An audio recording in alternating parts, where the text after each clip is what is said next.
Ya,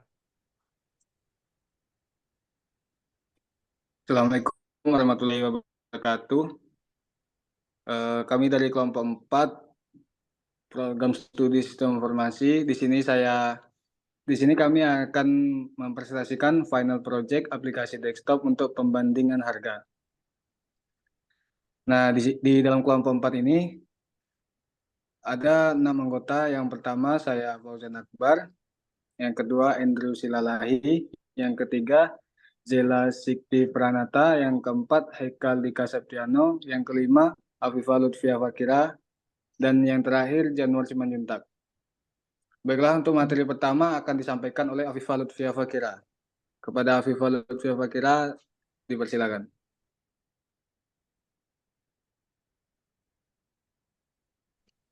Baik, saya akan membacakan mengenai latar belakang. Nah, di sini ada beberapa poin, yaitu yang pertama, institusi pendidikan tinggi memiliki tanggung jawab untuk mempromosikan perilaku ramah lingkungan di antara mahasiswa, staf, dan masyarakat. Selanjutnya, tantangan utama termasuk mengurangi emisi gas buang dan penggunaan kendaraan bermotor. Selanjutnya, mobilitas manusia dan teknologi informasi dapat memainkan peran penting dengan menyediakan informasi yang lebih baik. Selanjutnya ada rumusan masalah, yaitu yang pertama bagaimana software pembanding harga berpengaruh terhadap keefisiensi dan kemudahan pengguna dalam pencarian harga. Bagaimana mempromosikan dan meningkatkan adopsi software pembanding harga di kalangan mahasiswa, staf, dan masyarakat. Bagaimana mengukur dampak penggunaan software perbanding harga terhadap pengurangan pengguna kendaraan bermotor dan kontribusi positif terhadap lingkungan di sekitar lingkungan perguruan tinggi. Selanjutnya, bagaimana mengatasi hambatan teknis sosial dan kebijakan dalam implementasi software tersebut. Ada tujuan, yaitu tujuannya yang pertama, mengukur tingkat efisiensi dan kemudahan penggunaan software, menilai pengaruh langsung dari penggunaan software tersebut terhadap keputusan belanja pengguna, mengidentifikasi strategi yang efektif dalam perkenalan dan mempromosikan software pembanding harga, mengevaluasi faktor-faktor sosial dan kebijakan yang mempengaruhi penerimaan. Selanjutnya akan dijelaskan oleh Kak Zaila. Baik, di sini saya akan menjelaskan tentang metode pendekatan. Metode yang digunakan yaitu metode pendekatan UCD atau User Centered Design. UCD merupakan suatu metodologi dalam desain yang menekankan pada kebutuhan preferensi dan pengalaman pengguna sebagai pusat perhatian dalam pengembangan produk atau layanan.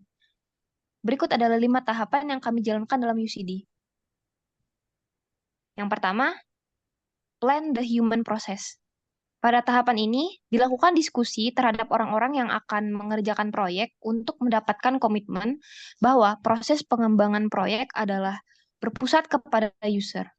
Proses diskusi mengenai proyek kami lakukan dengan melakukan pertemuan secara luring dan daring. Proyek akan memiliki waktu dan tugas untuk melibatkan user dalam awal dan akhir proses atau di mana mereka dibutuhkan. Pada situs yang berkaitan dengan UCD, hal ini dapat menjadi sumber untuk memahami penggunaan metode UCD. Yang kedua ada specify the context of use. Mengidentifikasi orang yang akan menggunakan produk. Ini akan menjelaskan untuk apa dan dalam kondisi seperti apa mereka akan menggunakan produk. Pada tahap ini, kami menggunakan metode wawancara kepada calon pengguna aplikasi yaitu masyarakat daerah sekitar Mendalo Jambi. Selanjutnya akan dilanjutkan oleh rekan saya, Januar. Baik, saya Januar selanjutnya akan melanjutkan untuk poin 3, yaitu specify user and organizational requirement. Pada dasarnya, pada tahap ini adalah tahap penggalian informasi atau data untuk mengumpulkan kebutuhan dari pengguna. Kemudian, setelah informasi atau data telah terkumpul, dilakukan penataan informasi dari data kebutuhan pengguna tersebut, lalu kebutuhan pengguna tersebut digambarkan ke dalam berbagai bentuk atau teknik seperti narasi, gambar, atau diagram, dan lain-lain. Di dalam penelitian ini kami menggunakan kuesioner untuk menggali kebutuhan. Selanjutnya akan masuk ke poin 4, yaitu product design solution, yang dimana kita akan langsung ke Figma saja untuk mendemokan dan menjalankan desain Figma yang sudah kami buat. Di sini saya akan langsung menjelaskan bagian awalnya. Di sini ada halaman awal, yang dimana di halaman awal ini terdapat ada button untuk login dan juga untuk register. Di sini akan saya praktikan untuk yang register terlebih dahulu. Setelah register diklik, nanti akan mengarahkan ke halaman register yang terdiri dari input nama, email, dan password. Jika sudah, nanti tinggal create akun, dan nantinya user akan diarahkan ke halaman login. Nah, di halaman login ini kami memiliki fitur login dengan pihak ketiga, yaitu dengan login Google. Sini kita coba, dan nantinya sama seperti login Google pada umumnya, masukkan email atau nomor telepon, dan selanjutnya adalah masukkan password. Setelah itu login, dan nantinya user akan diarahkan ke halaman awal. Dan juga kita bisa login dengan cara memasukkan username atau password yang sudah terdaftar. Nah, di sini halaman awal user, ketika user berhasil login akan muncul halaman ini. Ada halaman pencarian, bar pencarian, filter, dan favorit. Di sini juga ada rekomendasi produk. Kita akan langsung testing yang cari produk terlebih dahulu. Di sini adalah tampilan jika kita misalnya mau men-searching suatu barang. Di sini misalnya kita mau searching kopi, dan maka akan menampilkan hasilnya. Ini adalah hasil pencarian kita. Kurang lebih seperti ini tampilan untuk pencarian dan hasil pencarian. Selanjutnya adalah filter pencarian. Kita kembali terlebih dahulu. Nah, di sini jika diklik akan muncul filter-filter pencarian. Ada berdasarkan kategori makanan, minuman, kesehatan, kosmetik, fashion, dan elektronik. Kita coba makanan, nah nanti akan ditampilkan hasilnya berdasarkan yang sudah tadi kita pilih. Selanjutnya kita coba halaman favorit. Nah, ini adalah list favorit yang dimana dia akan menampilkan list favorit atau produk-produk yang sudah kita simpan ke list favorit. Ini nanti akan kita jelaskan lebih lanjut. Pertama, kita akan langsung masuk aja ke halaman detail produk. Untuk masuk ke halaman detail produk bisa banyak, bisa lewat halaman awal tadi, atau bisa lewat hasil pencarian, atau favorit, bebas. Selanjutnya di sini ada informasi tentang produk, lalu ada informasi tentang dia tersedia di minimarket mana saja. Tinggal diklik, misalnya kita mau bandingkan Alfamart sama Indomaret, harganya berapa, tinggal di scroll ke bawah, dan klik bandingkan harga pada setiap minimarket. Jika kita sudah memilih minimarket ingin kita bandingkan, maka nantinya akan muncul hasil perbandingan. Dan di sini didapatkanlah harga tersedia di sini. Jika pengen informasi lebih lengkap, bisa langsung klik informasi, lokasi, dan akan diarahkan ke informasi lebih lengkap. Selanjutnya, kita akan coba tambah produk favorit. Nah, disinilah tambah produk favorit. Jadi jika misalnya user ingin tambah produk favorit, tinggal klik ini, maka akan ada pemberitahuan produk berhasil disimpan ke list favorit. Dan nantinya produk akan tersimpan ke list favorit yang tadi sudah kita buka. Kita klik OK. Dan selanjutnya adalah halaman feedback. Ini adalah halaman feedback yang seperti gambar pesan ini. Di sini juga terdapat pemberian rating dan juga pemberian kritik. Dan nanti jika sudah, ya user bisalah memberikan kritik atau feedback mengenai barangnya, misalnya jika harganya tidak akurat atau bagaimana. Ya, mungkin itu saja untuk halaman user. Selanjutnya mungkin adalah halaman admin ya, yang akan dijelaskan oleh teman kami Haikal.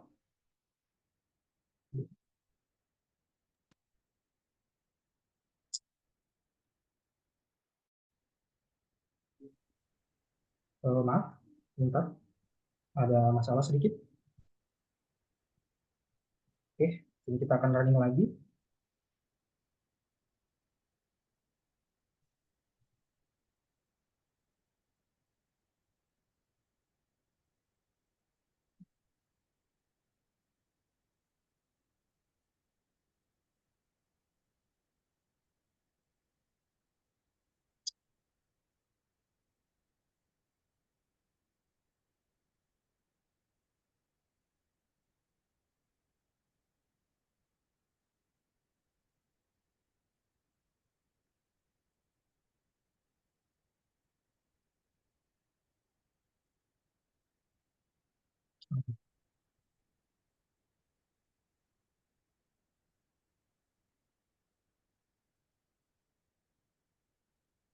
Maaf sebelumnya, ini agak lama untuk loadingnya dikarenakan device kami yang kurang mumpuni.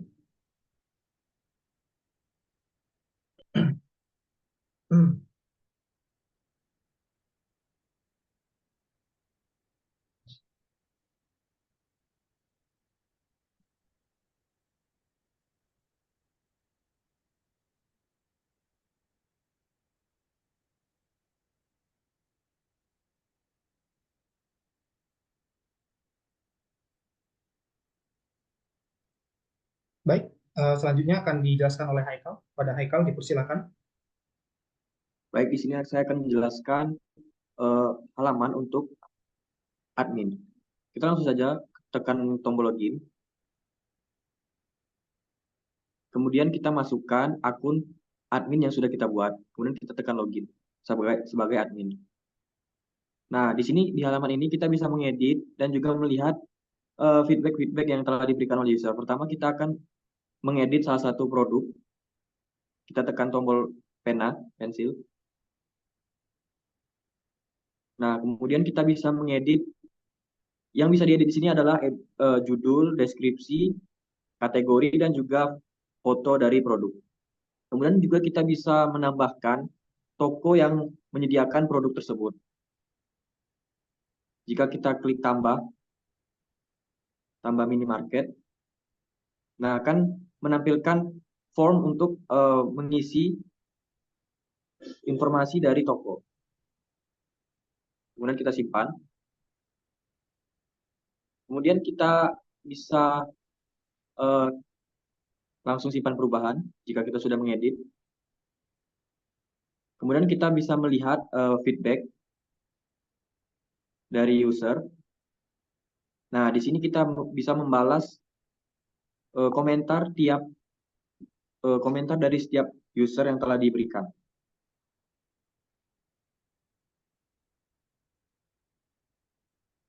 Kemudian kita kembali. Nah, mungkin itu saja dari halaman fitur-fitur dari halaman admin yang bisa kita lihat. Kemudian saya kembalikan ke rekan saya selanjutnya.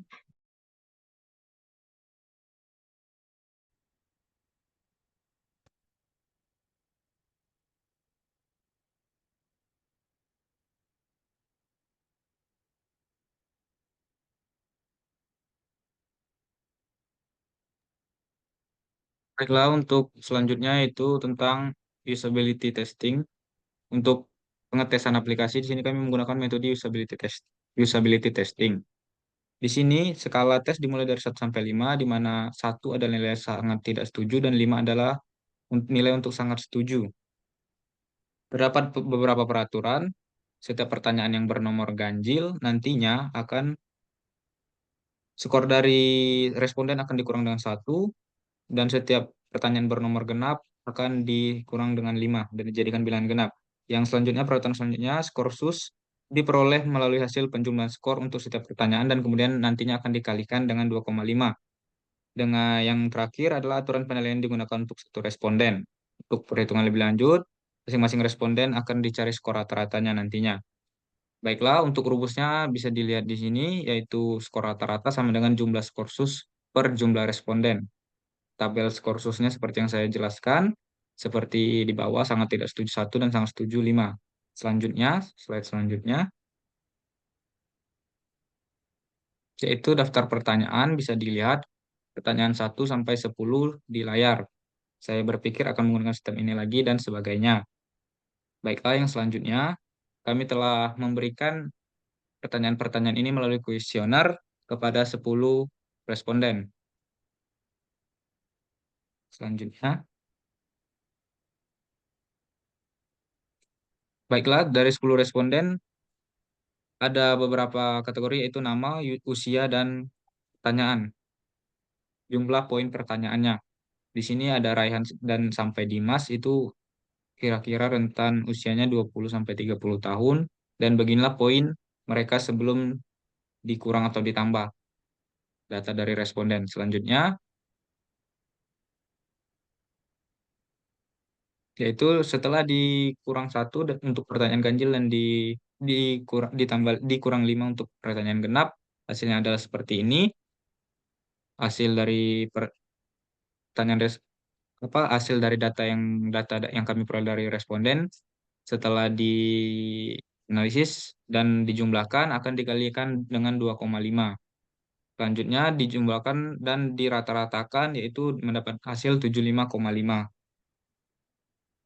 Selanjutnya, menurut penilaian skor SUS, rentan nilai 75,5 yang kami dapatkan untuk sistem saving spot aplikasi kami, ya aplikasi desktop kami, yaitu berada di rentan yang kedua, yaitu 68 sampai 80,3 dengan nilai B, yaitu baik.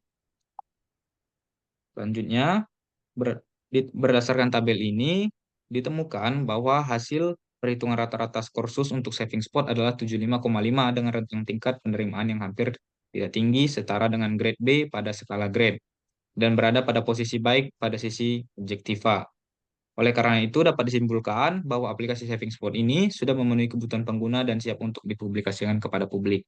Selanjutnya kami serahkan kepada moderator. Baiklah, terima kasih atas penjabaran materinya. Di sini saya akan menyampaikan kesimpulan mengenai proyek kami, yaitu pelestarian lingkungan menjadi fokus utama, terutama di institusi pendidikan yang tinggi yang memainkan peran krusial dalam mempengaruhi perilaku ramah lingkungan. Salah satu tantangan utama adalah mengurangi emisi gas buang dari kendaraan bermotor dengan perjalanan ke pusat perbelanjaan sebagai contoh yang dapat diubah untuk mengurangi dampak lingkungan.